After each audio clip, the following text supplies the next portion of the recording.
오늘 주시는 하나님의 말씀은 잠언 7장 22절부터 27절 말씀까지입니다. 할렐루야. 어제에 이어서 음료에 관한 이야기 계속됩니다. 오늘은 22절부터 27절까지 말씀인데 길에서 유혹하는 그 음료, 또 음료에 유혹이 있는 그곳으로 혼자 저벅저벅 찾아간 그 어리석은 남자. 음료는 세상 혹은 마귀, 또 실제로 음료라고 생각하시면 됩니다. 근데 저는 설교 시간이기 때문에 세상이라는 것에 초점을 맞추고 이 말씀을 전개해 나가려고 합니다. 먼저 22절을 보시면 우리 성경으로 젊은이가 곧 그를 따랐으니 소가 도수장으로 가는 것 같고 미련한 자가 벌을 받으려고 쇠사슬에 매이러 가는 것과 같도다. 원문은 이렇게 되어 있습니다. 그가 그 여인의 뒤를 졸랑졸랑 따라갔나니 마치 황소가 도살장으로 들어가는 것 같고 마치 착고를 차고 벌을 받고자 하는 바보 같으니라. 자, 그 여인의 뒤를 졸랑졸랑 쫓아가듯이 예수 믿는 우리 성도가 세상의 뒤를 졸랑졸랑 쫓아가면 좋을 게 하나도 없어요. 세상이 이끄는 대로 끌려가는 것은 절대로 신앙인이 아닙니다. 하나님과 세상을 우리가 겸하여 섬길 수 없어요. 둘 중에 하나는 포기해야 돼요. 하나님을 믿으려면 세상을 포기해야 되고요. 세상을 따라가려면 하나님을 포기해야 됩니다. 중간 지점이 혹시 없을까요? 전혀 없습니다. 그런데 이런 보장이 있습니다. 세상을 쫓아가다 보면 하나님이 전혀 그와 함께 하지 않습니다. 그런데 하나님을 쫓아가면 비록 세상과 내가 단절하고 끄는 것 같지만 이 세상을 누가 만드셨어요? 하나님이 만드셨어요. 그래서 세상을 지으신 하나님께서는 하나님뿐만 아니라 그 세상에서 사람들이 얻게 될 수 있는 온갖 좋은 혜택을 주 예수님 안에서 하나님이 우리에게 다 제공을 해주세요. 그러니까 세상을 쫓아가는 사람만 어리석은 거예요. 하나님을 쫓아가면 거기에 행복이 있고 기쁨이 있고 소망이 있고 또 사랑이 있고 생명이 넘치고 보람이 있고 무엇이든지 그곳에 하나님의 영광이 나타나게 되는 거예요. 그러니까 사람이 자기의 사랑하는 여인을 품에 품고 그 여인과 행복하게 살아야지 자기 여인이 아닌 다른 음료의 뒤를 졸랑졸랑 쫓아가면 오늘 성경은 뭐라고 얘기하느냐? 마치 황소가 도살장으로 들어가는 것 같다 그랬어요. 여기 유의하십시오. 그냥 소가 아니라 황소입니다. 황소. 황소는 힘이 세요. 많은 짐을 부릴 수 있고요. 거침없이 앞을 향하여 전진해 나갈 수 있어요. 황소면 뭐합니까? 도살장으로 끌려 들어가면 끝 아닙니까?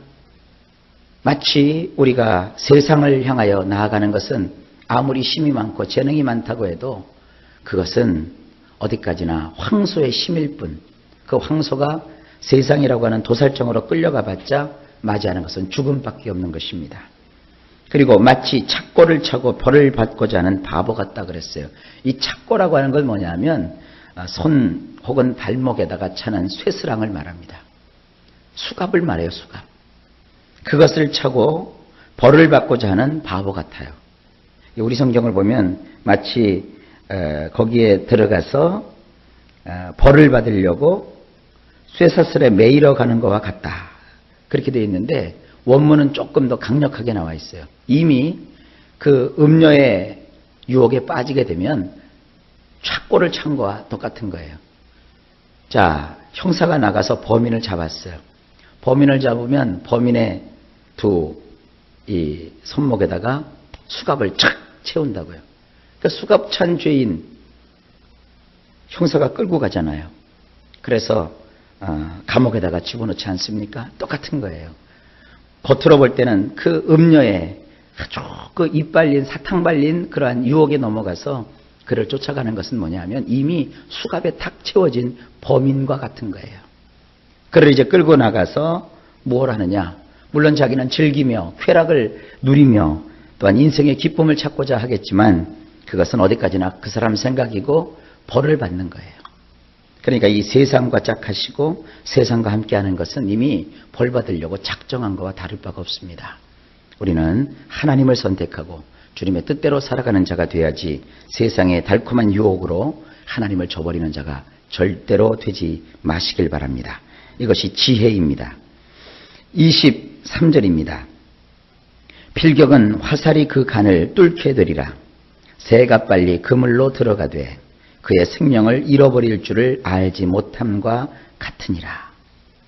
원문은 이렇습니다. 결국 화살이 그의 간을 쪼개놓고야 말 것이며 새가 서둘러서 새 그물 속에 들어가 놓고도 자기의 생명이 간당거리는 줄 알지 못함 같구나. 여기 간이라는 말이 등장하죠. 우리 몸에 있는 간.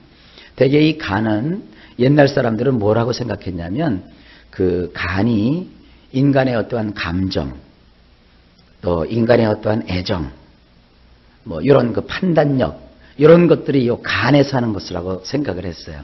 뭐 지금이야 의학이 발달했기 때문에 그런 모든 생각이나 판단, 느낌, 이건 다 우리의 그 뇌에서 하는 것이지만 이 당시에 고대인들은 이 간의 역할을 아주 그런 감정이라든지 기쁨, 또 희락, 또 행복 이런 걸 느낄 수 있는 어떤 신체의 한 부분이라고 생각을 했습니다. 자, 그런데 그 간이 어떻게 돼요? 화살이 꽂혀가지고 간이 완전히 쪼개져 버리고 마는 거예요. 그러니까 음료를 돌아가면 그게 단지 육적인 쾌락만 그에게 주어질 뿐이지 실질적으로 행복한 감정은 다 산산조각이 나고 마는 거예요. 우리 믿음의 사람들이 하나님을 등지고 세상을 향하여 나가보면 세상에서 나에게 행복을 줄 것 같죠? 하나님 없이도 잘 살 수 있을 것 같죠? 그건 어디까지나 자기 생각이고 그와 같은 모든 생각조차 결국은 화살을 맞아서 산산조각이 되고 마는 것이에요. 이것을 우리가 저렇게 깨달아야 됩니다. 그리고 그것은 마치 뭐와 같으냐? 새가 새 그물인 줄을 알면서도 그것으로 천천히 가는 게 아니라 신속하게 날아서 그 새 그물 속으로 들어가면서도 저 새 그물 속에 들어가면 이제 나는 내 생명이 끝이다. 이런 것을 알지 못함 같이 그렇게 음녀의 손길에 이끌려서 음녀의 침소에 들어가는 것. 하나님을 믿어야 될 백성이 하나님을 섬기지 아니하고 하나님과 정반대되는 방향으로 세상으로 나가는 것. 교회를 다니고 교회에서 하나님께 영광을 돌려야 할 자가 교회를 등지는 것. 예수 그리스도 앞에서 구원을 받은 자가 그 구원을 가벼이 여기고 세상으로 향하는 것.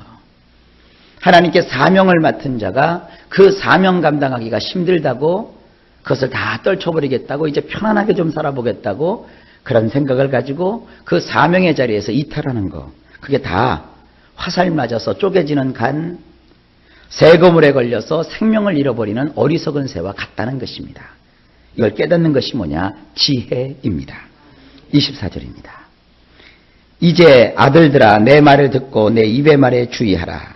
원문은 이제 나의 아들들아 나에게 들을지어다. 내 입의 말들에 유의하거라.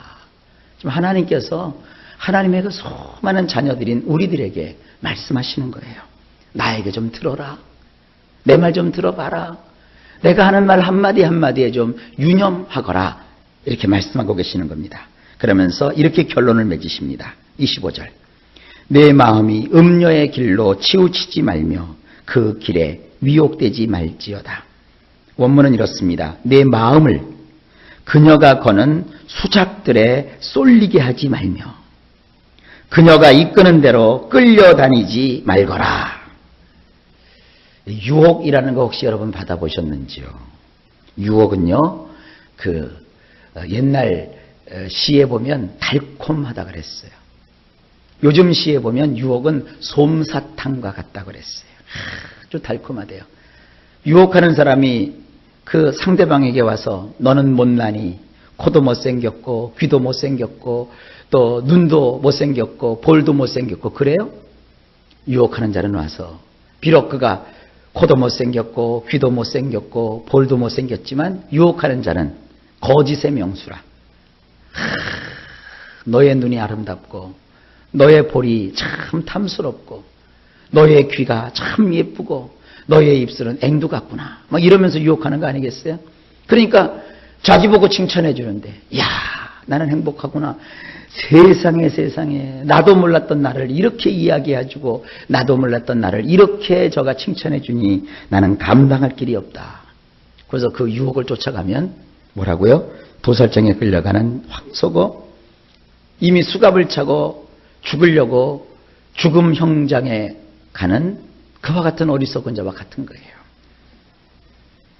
그녀가 와서 그 마음에 살랑살랑 바람을 집어넣고 그 여인이 별별 수작을 다 걸어서 그로 하여금 타락의 길로 가게 하는 것.